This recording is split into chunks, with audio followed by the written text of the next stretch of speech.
대한민국 시도지사 정책 컨퍼런스 대한민국의 미래 지역에서 답을 찾다.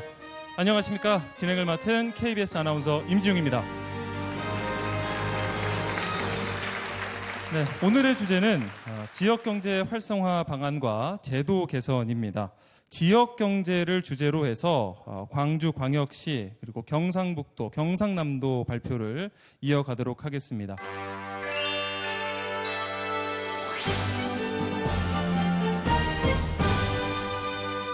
지역경제를 주제로 한 첫 번째 발표는 AI와 미래 모빌리티로 사람과 기업이 모이는 기회도시 광주 발표를 해주시겠습니다. 강기정 광주광역시장님 무대 위로 모시겠습니다.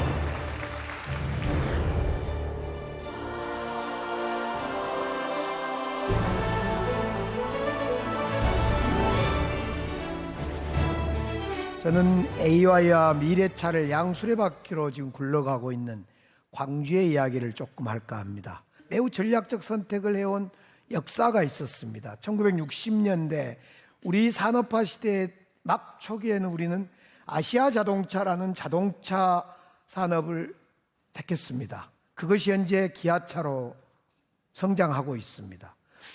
2000년대 이 외환위기 시절에 밀레니엄을 앞두고 모두가 설레었을 때 부산은 신발 산업을, 대구는 섬유 산업을, 그럴 때 우리 광주는 광산업을 잡았습니다. 이 광산업은 지금의 자율주행차라든가 미래의 산업의 기반이 되고 있습니다. 광나노, 광통신이라든가 2018년에는 AI를 잡았습니다. 지방 살리기 차원에서 전국 시도의 에타 면제 사업을 할 때 전국의 도시들은 SOC, 5조짜리, 4조짜리 SOC를 잡을 때 우리 광주는 5천억짜리 AI 산업을 선택했고 에타 면제를 받았습니다. 이렇듯 광주는 매우 전략적 선택을 했다. 이것이 광주가 갖는 힘이다. 이렇게 생각을 해봅니다. 광주의 제조업의 약 43%는 자동차 산업입니다. 자동차와 연관된 산업입니다. 두 개의 완성차 자동차 공장을 가지고 있습니다. 하나는 아시아 자동차가 지금 기아차로 성장해서 작년에 최대 생산량이 54만 1,100대를 이뤘습니다. 역대 최대입니다. 또 하나가 상생형 일자리의 전국의 1호, 대한민국 1호 상생형 일자리 GGM, 광주 글로벌 모터스. 지금 650명의 청년들이 고용되어 있고 매우 깔끔하고 좋고 기가 막힌 자동차를 생산하고 있습니다. 이 두 개의 완성차 공장을 가지고 있다는 것은 광주로서는 행운이고 앞으로의 비전입니다. 앞서 말씀드렸듯이 광산업, 기술로만 존재하던 광이 산업으로 성장하고 이제는 그런 산업이 융합 산업으로 확장되고 있는 중입니다. 광주에는 국가의 광기술원도 존재하고 이런 광산업이 기초가 되어서 미래의 자율차라든가 미래차의 라이더나 센서나 여러 가지의 광 기반을 만들어내고 있습니다. 2000년대 선택했던 AI 산업은 잘 아시다시피 지난 4년 동안에 5천억 프로젝트가 이제 끝났습니다. 그 결과물은 국가 AI 데이터 센터가 작년 말에 완공이 됐고 이 AI 데이터 센터는 현재 한 700여 개 기업들에게 데이터 센터 서비스가 시작되고 있습니다. 엔비디아의 반도체인 H100이 800장이 꽂혀 있습니다. GPU를 통해서 새로운 데이터를 생성해야 될 기업들로서는 어마어마한 메리트가 있는 그런 기관이기도 합니다. 뿐만 아니라 AI 데이터 센터는 더 고도화된 데이터 센터로 성장할 겁니다. 뿐만 아니라 드라이빙 시뮬레이터라는 실증 장비 구축을 올 연말까지 구축하고 실증동을 만들어내면 말 그대로 집중과 축적의 시간을 통해서 기업의 활력이 될 것이다 이렇게 생각합니다. 이런 1단계의 AI 데이터 센터의 사업이 끝나고 이제 2단계 AI 실증 밸리로 도약하기 위해서 9천억짜리 프로젝트를 추진하고 있고 앞으로 5년 동안 AI 실증 밸리한 2단계 사업에 돌입하게 될 겁니다. 명실상부한 광주는 대한민국의 AI 산업을 리딩하는 도시가 될 거다. 최근에 광주는 102만 평이라는 국가산업단지를 유치했습니다. 그것은 미래 모빌리티의 보고가 될 것입니다. 거기는 자동차 소재 부품 장비 소부장의 생산 단지로 구축되고 있습니다. 거기에는 더불어 220만 평이라는 소부장 특화단지도 역시 정부로부터 지정받아서 자동차를 우리 먹고 사는 양대축의 하나로 확고히 뿌리박을 수 있도록 만들어가고 있습니다. 삼성, SK 많은 대기업들이 제발 지방에 좀 투자해라 그러면 그 대기업들이 하나처럼 하는 말이 지방에는 인재가 없다 그렇습니다. 지방에도 지방 인재가 있습니다. AI 사관학교 110억을 들여서 AI 사관학교를 하고 있습니다. 실무학교입니다. 대학을 졸업하고 기업에 취직하기 전에 공부를 하는 약 10개월짜리 AI 사관학교입니다. 더 나아가서 CCC 사관학교를 24억을 들여서 1년에 150명을 양성하고 있습니다. 여러 가지 실무교육 대학원, 대학, 초중고를 통해서 인재 양성의 사다리를 만들어내겠다. 우리 광주는 산업을 키워서 AI와 자동차를 중심으로 일자리를 만들겠다. 그걸로 부족한 건 창업과 실증으로 보충하겠다. 그걸로는 떠나가는 청년을 잡을 수 없다. 멋진 놀거리를 만들어주겠다. 쉴거리를 만들어주겠다. 그것이 민주도시 광주의 망월동, ACC 이런 더현대 광주 이런 거에 될 것이라고 생각합니다. 지방이 살아야 대한민국이 삽니다. 감사합니다. 네, 안녕하세요. 광주연구원 박동원이라고 합니다. 시장님께서도 민사 8기 시작하시면서 광주를 꿀잼 도시로 만들겠다고 말씀을 하셨습니다. 조금 더 자세한 설명을 해주시면 저희가 감사하게 들을 것 같습니다. 광주 하면 머리띠 메고 데모하는 도시, 강한 도시, 붉은색 이렇게 완전히 낙인이 찍혀 있습니다. 역사에 도전하고 역사를 혁명해왔던 도시가 광주다. 그런데 이제는 우리의 삶의 혁명을 이뤄야 한다. 여러 도시마다 자기 도시의 아이덴티티가 있을 건데 우리 광주는 이제 민주주의가 산업으로, 민주주의가 더 멋진 관광과 여유와 삶으로 전환하는 그런 도시가 돼야 된다라는 생각을 가지고 복합 쇼핑몰과 같은 그런 투자 유치도 하고 함께 만들어가고 있는 중입니다. 감사합니다. 강기정 광주광역시장의 발표였습니다. 감사합니다. 감사합니다. 이번에는 농업 대전환으로 대한민국의 농업을 이끌어가는 곳으로 가보겠습니다.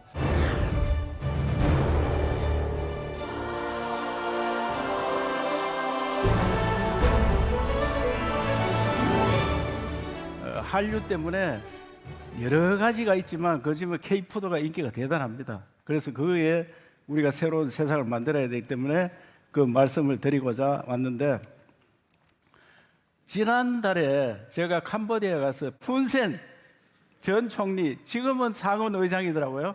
그분을 만났더니 자기가 수십 년 전에 한국에 왔을 때 자기들은 240불이고 대한민국은 100불 미만이었다. 그런 나라가 지금은 자기들이 2,000불이고 대한민국은 4만 불이 되었다. 4만 불. 그 대한민국 비결을 배우고 싶다. 대한민국에서 잘 사는 방법을 좀 가르쳐달라. 이렇게 이야기할 정도로 대한민국은 정말 세계에서 부러워하는 나라입니다. 2차 세계대전 이후에 60개 나라가 독립을 했고 후진국 중에서 선진국 된 나라는 대한민국밖에 없습니다. 그런데 대한민국에 들어오면 어떻게 되어 있느냐? 대한민국 내에서는 살기가 너무 힘듭니다. 저는 대한민국 10년 내에 판을 바꾸지 않으면 대한민국 더 이상 발전을 못한다. 판을 어떻게 바꾸느냐? 중앙 집권제가 너무 강합니다. 지방화하지 않고 특세가 되지 않으면 대한민국 더 이상 발전이 안 됩니다. 경제 성장률이 침체대가 있습니다. 2% 성장률이라고 하는 것은 마이너스 성장입니다. 왜? 물가가 3%씩 올라가는데 2% 성장은 마이너스 성장입니다. 한계에 봉착했습니다. 그래서 지방 시대를 열어야 된다. 그리고 더 문제는 수도권 집중입니다.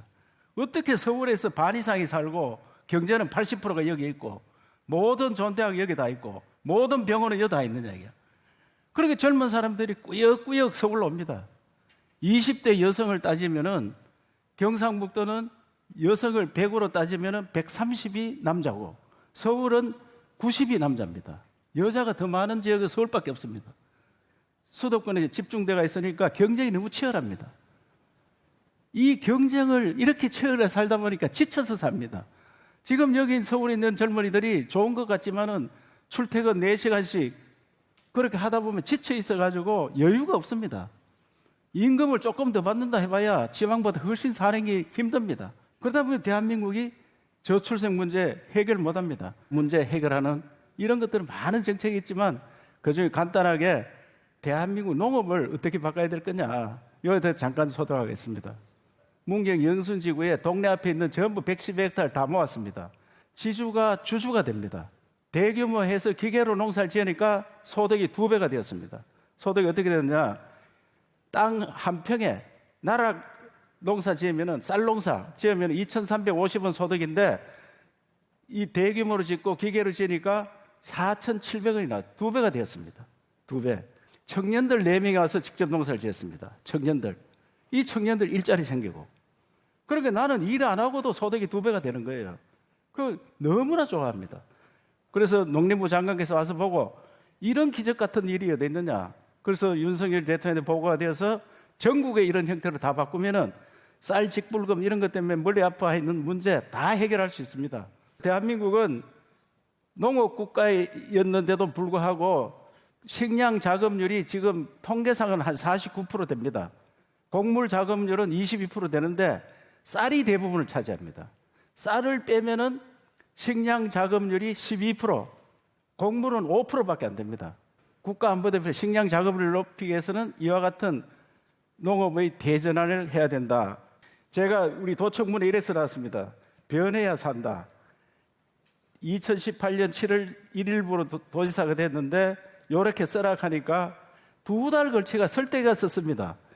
공무원들이 요거 쓰는 거 말이 안 된다. 도지사 방에. 그런데 올 초에 저출생과 전쟁을 한쪽 문에 쓰락하니까 2시간 만에 썼습니다. 공무원이 변합니다. 공무원이 변해야지 나라가 바뀝니다.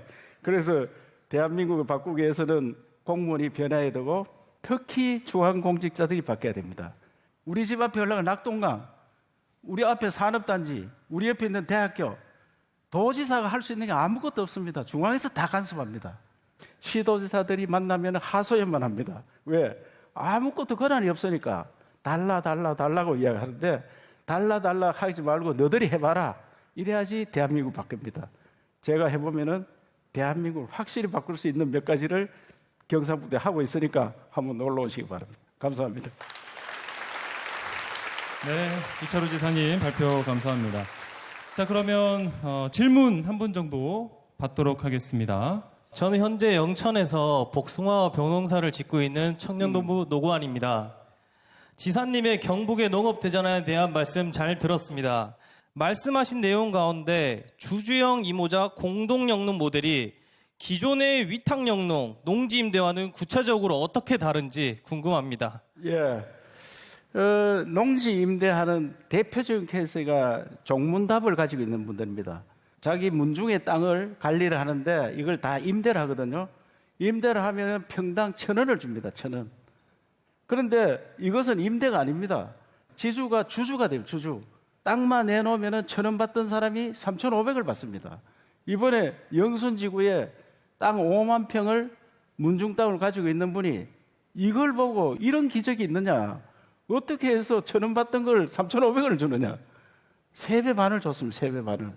개인과 계약을 안 하기 때문에 조합과 계약하기 때문에 자기는 별 신경 쓸 거 하나도 없고 이러하면 소득이 2배, 생산량은 약 3배가 됩니다. 생산량은 1배 정도는 농업 관리비로 들어갑니다. 청년들, 일꾼들 월급도 주고 관리비로 들어가고 2배는 소득으로 주는 겁니다.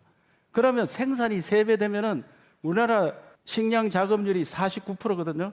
3배가 되면 150%가 되는 겁니다. 우리가 생산을 많이 하고 전국을 이렇게 바꿔나가면은 대한민국은 새로운 농업 국가로서 역할을 하고 농업이 성공해야 선진국 됩니다. 농업이 성공하지 못하면 절대 선진국 안 됩니다. 방금 임대하고 생산 차이를 아시겠죠? 예, 감사합니다. 네, 감사합니다. 계속해서 경남경제 제도약 발표를 해주실 박완수 경상남도 지사님 무대 위로 모시겠습니다.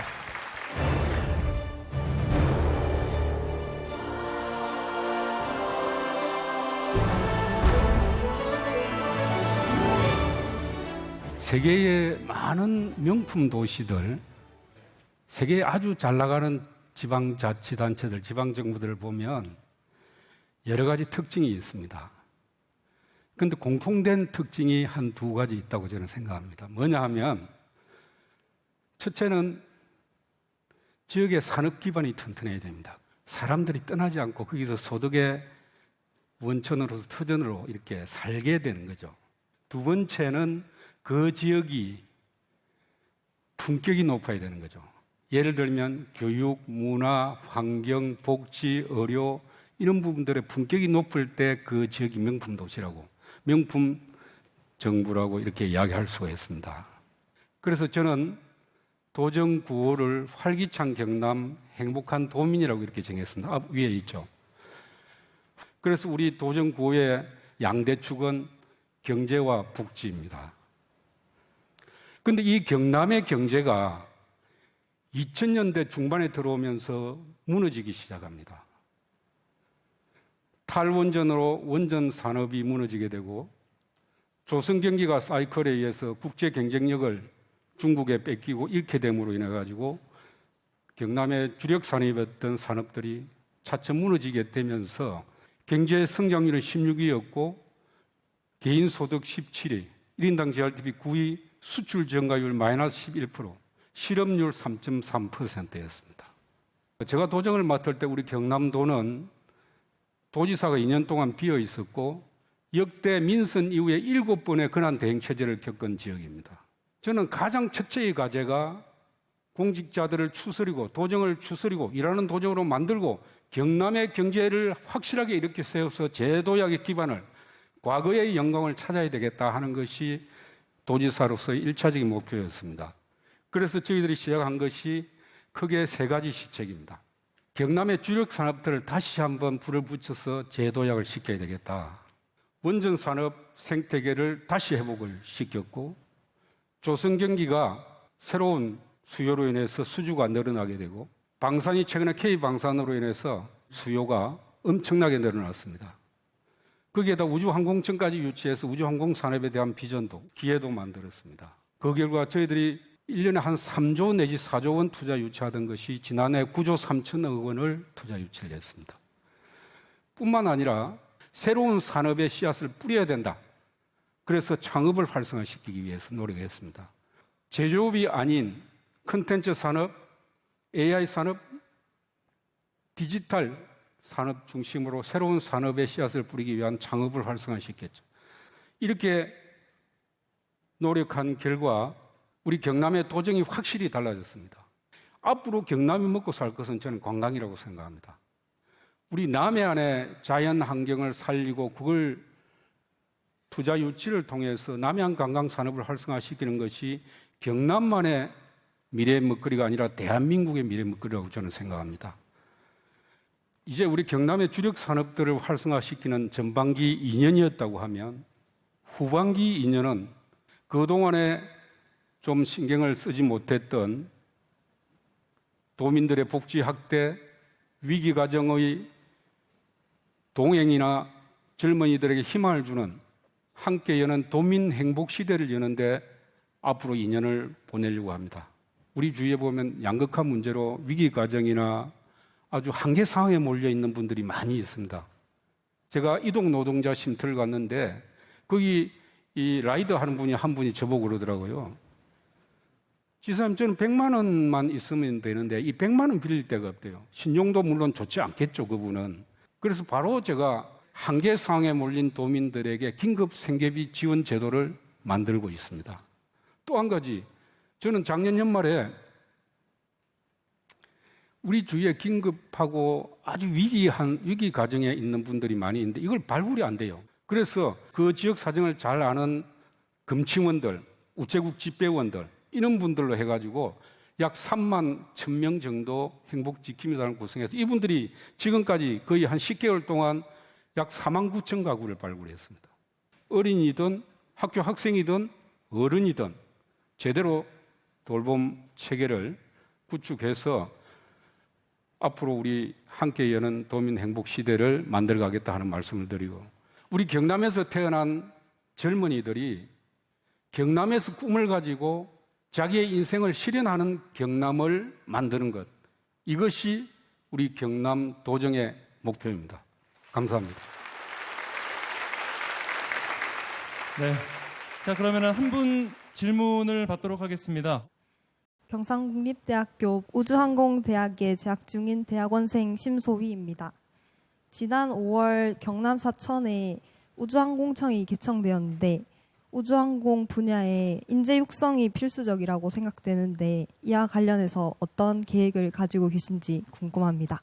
우선 지역에서 양성하는 방법이 하나 있고 외부의 기술 인재를 데려오는 방법이 있다고 생각합니다. 첫째, 지역에서 양성하는 방법은 지난해죠. 우리 경상국립대학교가 정부로부터 글로컬 대학으로 처음으로 지정을 받으면서 전국에서 대학 중에 우주항공단과대학을 처음으로 지정을 받았습니다. 그래서 앞으로 석박사급 30명, 40명 정도 1년에 배출하게 될 것이고, 또 일반 기능 인력에 대해서는 교육발전 특구에 우리 사천, 진주, 고성의 고등학교 또 전문학교에 이 우주항공 인재를 양성하는 그런 프로그램이 들어있기 때문에 자체적으로는 그렇게 인력을 양성할 계획이고요. 또 장기적으로는 나사 관계자가 국제 인턴십 과정을 우주항공청이 경남에 설치되면 같이 하자 해가지고 협약을 맺고 왔습니다.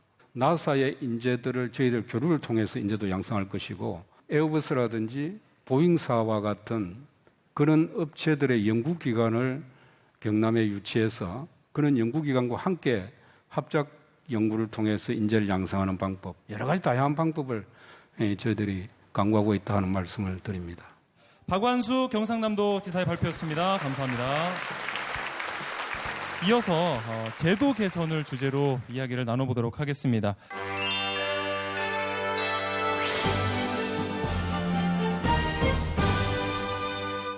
세 분의 시도지사가 발표를 준비하고 있는데요.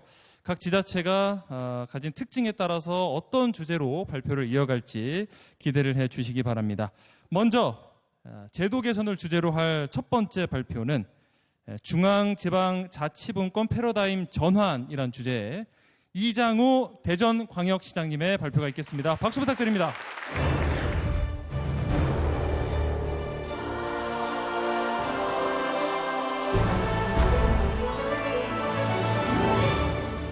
우리 대전광역시가 지방시대를 열기 위한 여러 가지 준비된 상황들에 대해서 말씀을 드리도록 하겠습니다. 수도권과 비수도권 간 격차는 계속 심화되고 있습니다. 가장 큰 문제는 역시 청년들입니다.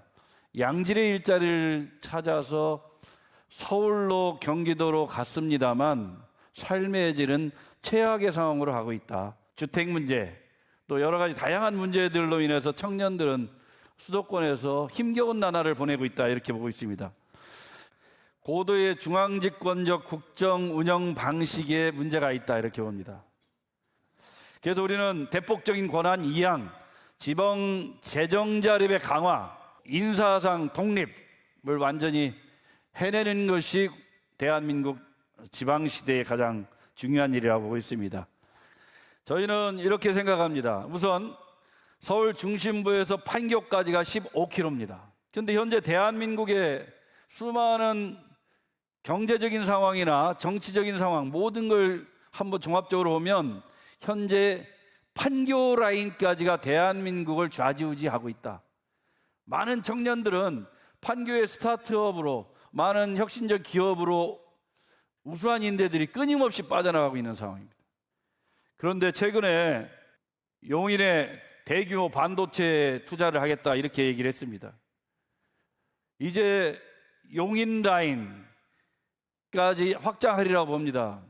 진정한 대한민국의 지방 분권은 현재 판교 라인, 기흥 라인으로 점철져 있는 이런 수도권의 집중적인 라인을 150km 후방에 있는 대전 라인으로 땡기는 게 최우선이다. 우리는 이렇게 보고 있습니다. 우리가 대전 라인으로 땡겨야만 대구 라인도 있고 광주 라인도 있고 제주 라인도 있다. 그래서 저희는 수도권 일극체제를 극복하기 위해 대전 라인의 확장을 우리 스스로 한다. 그것을 우리가 해내야겠다는 그런 각오를 갖고 있습니다. 그래서 저희는 국가의 경쟁력을 위해서 미래 전략 사업 6가지를 지금 진행하고 있습니다. 첫째는 A입니다.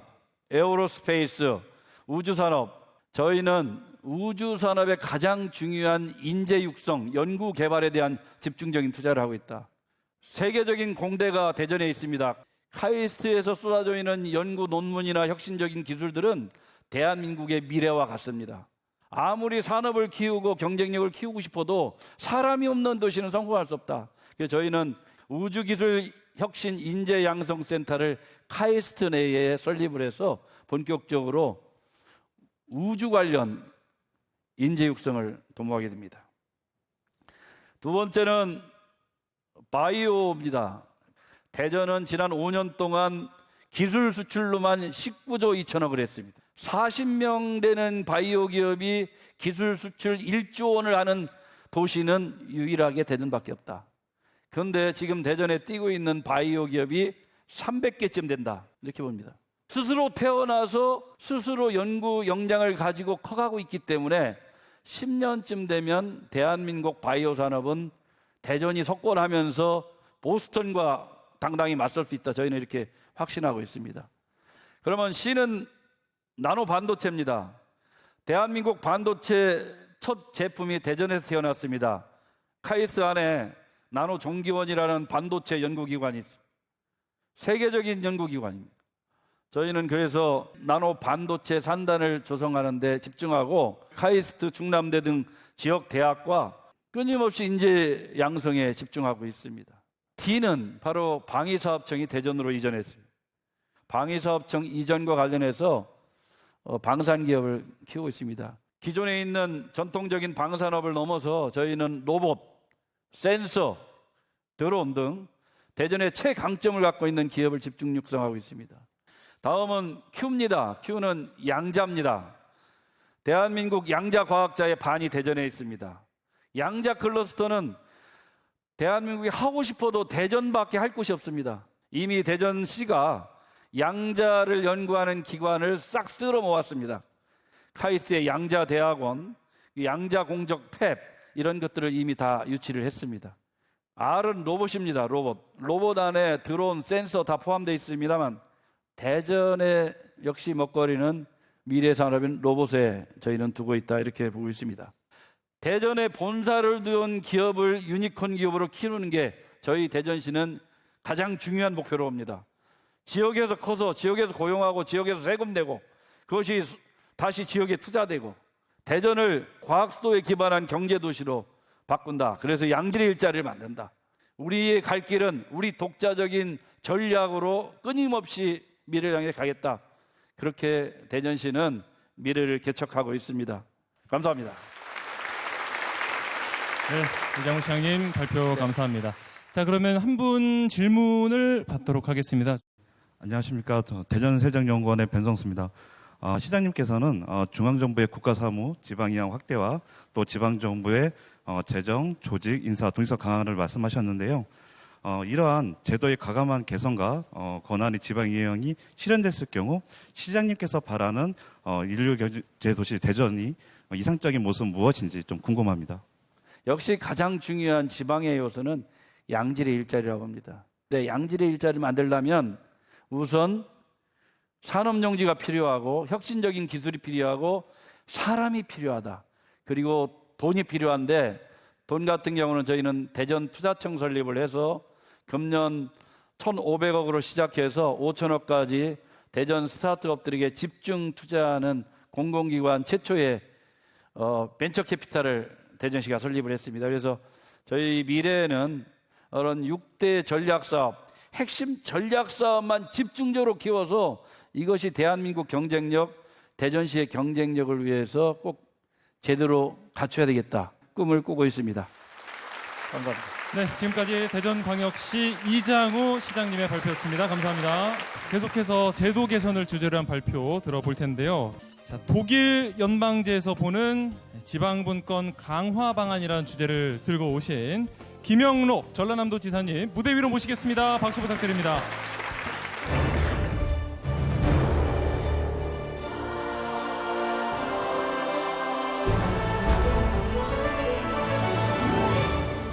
저는 원래 전라남도에서 지방 공무원으로서 공직자로서 시작을 해서 내무부에도 한 10년 근무를 했고 기관장, 부기관장으로 한 3년 지내기도 했고 또 국회의원도 2번 하고 국무위원을 거쳐서 전라남도지사로 와 있습니다. 어느 자리가 제일 어렵냐? 저한테 묻는다면은 저는 지금 현재 하고 있는 전라남도지사 자리가 가장 어렵다 말씀드릴 수가 있습니다. 왜냐하면은 시도지사가 사실은 막강한 권한을 가지고 있는 것처럼 사람들은 생각하는데 시도지사의 가장 중요한 일이 중앙에서 사업과 예산을 따와서 지역에 많이 갔다가 이렇게 사업을 하고 예산을 많이 따와서 지역 경제를 살리는 일이 가장 중요한 일이고 과제입니다. 그래서 맨날 중앙에 가서 하소연하고 또 심지어는 국장님, 과장님들까지도 부탁을 해야 되는 자리가 시도지사 자리다 이렇게 생각을 하고 저는 그런 면에서 도지사가 가장 어려운 자리다 이렇게 생각을 하고 있습니다. 그래서 그러면 해외 사례를 보면은 독일은 연방주 그러니까 우리로 말하면 시도죠. 시도의 주의 이익을 대변하는 연방 상원이 있습니다. 지방의 이익을 연방 상원은 대변하는데 그 연방 상원의 구성원을 보고 깜짝 놀랐어요. 주 총리, 주 장관. 독일 같은 다 주장관이라고 미니스터라고 부르잖아요. 이분들이 연방 상원의 구성원입니다. 그렇기 때문에 지방의 의사가 결국 상원을 통해서 국정에 반영될 수 있는 통로가 만들어져 있는 거죠. 그래서 법률안도 주에서 내면은 연방 상원을 통해서 제출할 수가 있고 또 하원에서 나온 법률이 지방의 권익과 지방의 예산 부담을 지나치게 준다든지 문제가 있을 때는 정지시킬 수 있습니다. 그리고 상원, 하원이 의견이 틀리면은 중재위원회를 통해서 조정할 수 있어요. 그러니까 국가 의사 결정 과정에 지방의 의사가 반영되고 서로 조정될 수 있는 이런 구조를 가지고 있는 거예요. 그런데 우리는 전혀 그런 구조가 안 돼 있는 거죠. 그다음에 지방 분권도 실질적으로 권한이 배분돼 있고 연방정부, 주정부, 사무 배분도 우리처럼 이렇게 애매하지 중첩되어 있지는 않습니다. 그래도 명확합니다. 그러면은 프랑스 같은 경우는 헌법에 지방의 이익을 상원은 대변한다 이렇게 돼 있고 상원 의원도 결국은 이 지방정부 대표랄지 지방 의원들이랄지 이렇게 간접 선거로 이렇게 선거를 해서 결국 상원 의원은 지방의 이익을 대변하게 제도적으로 이렇게 돼 있는 거죠. 우리 이제 지방 분권, 지방자치가 앞으로 어떻게 갈 것인가 이런 것을 보면은 저는 지방의 어떤 권한, 지방의 이익, 지방의 의사 이런 것들이 국가 의사결정 과정에 반영되는 구조가 돼야지 지금은 모든 게 그냥 건의합니다. 알았습니다. 검토해 보겠습니다. 그러고 끝이에요. 소식도 없어요. 솔직히. 그래서 앞으로 이렇게 헌법 개정을 하지 않고는 이 부분은 이룰 수가 없기 때문에 헌법 개정을 통해서 지방자치를 명시를 하고 또 상원도 독일형 상원 이런 상원을 설치를 해서 지방의 의사가 국정에 반영되고 그다음에 지방의 이익이 침해될 때는 그것을 보호해주고 안 돼, 너 하고 말할 수 있는 그런 기관이 있어야 된다 이거죠. 지금까지 그런 기관이 없기 때문에 중앙에서 중앙의 편의대로 중앙에 하고 싶은 대로 더 나쁘게 말하면 중앙부처의 권익을 위해서 이렇게 할 수 있었다는 거죠. 그래서 이 부분은 앞으로 가장 중요한 부분은 저는 이 상원제를 반드시 만들어야 된다 이렇게 보고 있습니다. 그다음에 자치 재정권도 제가 뭐 시카고 갔더니 시카고 시세 있고 일리노이 주세 있고 같은 재산세가 중첩돼 있어요. 예를 들면은 그리고 그 요금도 그 지방세율도 도시마다 다른 거죠. 우리는 그렇게까지 아니더라도 조세 법률주의에서 국회에서 정한 법률 아니면 모든 것을 못하게 돼 있는 이 구조를 깨뜨리고 지방 과세권을 인정해줘야 된다 이거죠.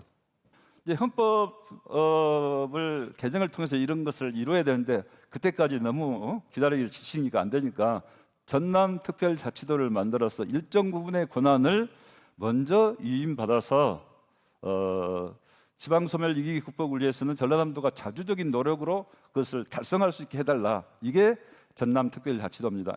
이 특별자치도가 뭐 특별한 대우를 받자는 게 아니라 중앙의 권한을 좀 우리가 일정 부분 필요한 부분 가져와서 자주적으로 자체적으로 좀 위기 극복을 할 수 있게 하자는 것이니까 우리 대한민국 선진국 문턱에 넘어선 지 이미 오래됐는데 이제 지방자치가 제대로 자리를 잡을 수 있도록 우리 지방에 있는 분부터 목소리를 내서 다음에 있을 헌법 개정 때는 반드시 지방자치가 제대로 실현될 수 있는 그런 지방분권 시대를 맞이하도록 다 함께 노력했으면 합니다.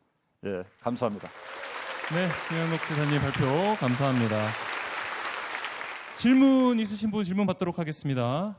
네, 지역사업진흥원 백정환입니다. 독일의 연방제를 예를 들어서 지방분권 강화에 대한 설명을 해주셨는데 실질적으로 어떤 것을 핵심적으로 해야지 그 지방자치가 실현됐다라고 생각하시는지 궁금합니다.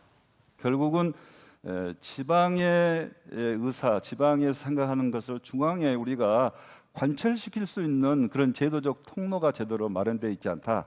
물론 국회의원님들이 계시지만은 국회의원님들은 이제 국정을 다루는 것이고 지방의 이익을 대변하는 마음으로 할 수 있는 그런 통로가 필요한데 저는 그것이 아까 독일식 상원이다 이렇게 생각을 합니다. 시도의 국장들이 상원을 구성하고 있으면서 얼마나 업무를 잘합니까? 그분들이 업무를 잘하면서 이건 지방의 이익을 침해하는 것이야. 이렇게 하면은 그 법안이 홀딩되는 것이고 그 법안에 대해서는 그러면 상원, 하원 동수로 조정위원회를 구성해서 충분히 토론을 해서 필요하면 보완을 해서 법을 통과시킨다는 거죠.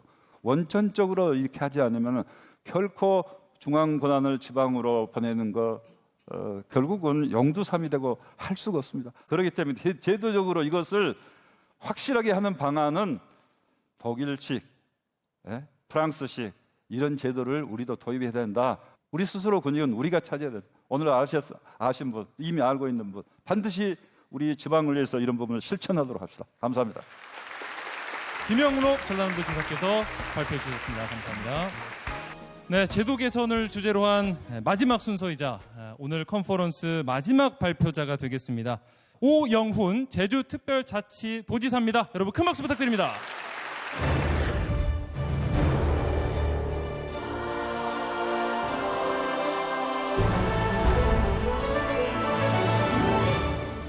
제주의 담대한 비전에 대해서 말씀을 드리겠습니다. 먼저 블루닷이라고 이제 푸른 점이라는 이야기를 시작하고자 합니다. 1990년 2월 14일이었던 것 같은데요. 보이저 1호가 우주에서 무려 661억 킬로미터 떨어진 곳에서 촬영한 지구의 모습은 그저 작은 점 하나에 불과했습니다. 천문학자 칼 세이커는 이 사진을 통해 우리 모두가 겸손한 마음으로 지구를 지키고 보존해야 한다는 메시지를 전달했습니다. 하지만 현실은 그렇게 녹록치 않습니다. 기후위기는 더욱더 심화되고 있습니다. 세계기상기구 WMO는 2023년을 인류 역사상 가장 더운 해로 기록하고 있습니다. 올여름 제주의 열대야는 62일을 돌파하며 역대 최장기록을 갈아치우고 있습니다. 이처럼 탄소 중립을 향한 발걸음이 난항을 겪고 있는 것은 대안을 명확히 찾지 못했기 때문이라고 생각합니다.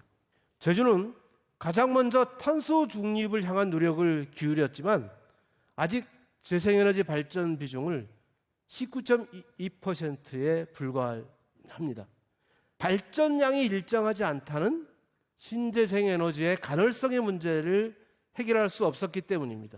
이 가널성의 문제를 해결하지 못하면 우리가 꿈꾸는 기후위기의 극복, 친환경 에너지 사회로 나아갈 수 없습니다.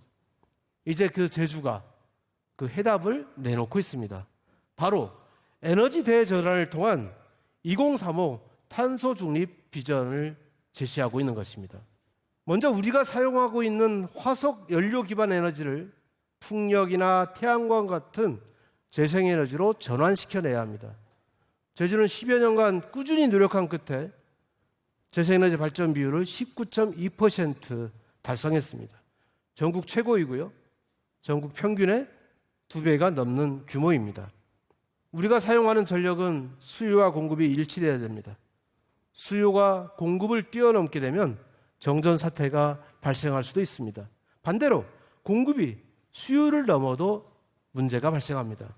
바람이 불어서 재생에너지가 늘어나면 출력재해가 발생을 해버리고, 반대로 구름이 끼어서 태양에너지가 태양광 발전을 줄일 수밖에 없으면 화력발전소를 운영해서 탄소 배출을 더 늘려야 하는 그런 딜레마가 계속됐던 것입니다. 바로 이 간헐성이라는 문제를 해결하기 위해서 제주는 1년 동안 수년간 더 노력했고 대안을 찾았습니다. 그것이 바로 그린 수소입니다. 대한민국 정부 산자부와 저지도는 3메가와트 그린 수소 생산 실증 사업을 지난해 드디어 성공시켰습니다. 제주는 전국 최초로 생산 과정과 사용 과정에서 온실가스가 전혀 발생하지 않는 친환경 에너지인 그린 수소의 생산과 상용화에 성공했습니다. 버스와 같은 모빌리티, UAM, 그리고 주택, 그리고 발전소까지 활용이 가능하다는 장점을 갖고 있습니다. 저희들은 연간 2035년까지 재생에너지 발전 설비를 7기가와트 이상 높일 생각입니다. 그리고 발전 비율을 70% 이상으로 높일 겁니다. 그린수소의 생산은 연간 6만 톤을 생산할 계획을 상정하고 있습니다. 기저발전원과 재생에너지 그리고 그린수소가 100% 공급될 수 있는 그야말로 알리백이 실현되는 도시를 제주에서 먼저 만들어 나가겠다는 것입니다. 그러면 2035년에 474만 톤의 온실가스를 상쇄시키는 그런 여건을 만들 수 있습니다. 제주가 이렇듯 성공 사례를 차근차근 쌓아간다면 머지않은 미래에 혁신 기업들도 제주에 새로운 비즈니스 모델을 만들기 위해서 둥지를 틀어 내려올 것이라 저는 확신합니다. 생활과 산업 영역에 따라 경제성 있는 민간 에너지 시장이 새롭게 열린다면 탄소 중립은 더 이상 실현 불가능한 이야기는 아닐 것입니다. 여러분, 제주는 글로벌 최대의 화두인 기후위기 대응을 위한 탄소 중립이 가장 활발하게 진행되고 있는 선도 도시입니다. 제주가 미래를 먼저 구현해가며 혁신의 구심점 역할을 하고자 합니다. 대한민국 탄소 중립의 목표를 앞당기는 새로운 성장 동력을 제주가 앞장서서 만들겠습니다.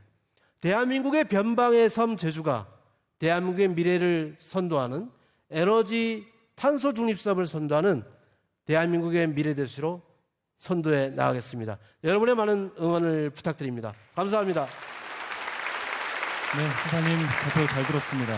질문을 받아보도록 하겠습니다. 서울대학교 조선해양공학과 교수 강상규입니다. 저는 제주도에서 구축한 에너지 포트폴리오에 대해서 여쭙겠습니다.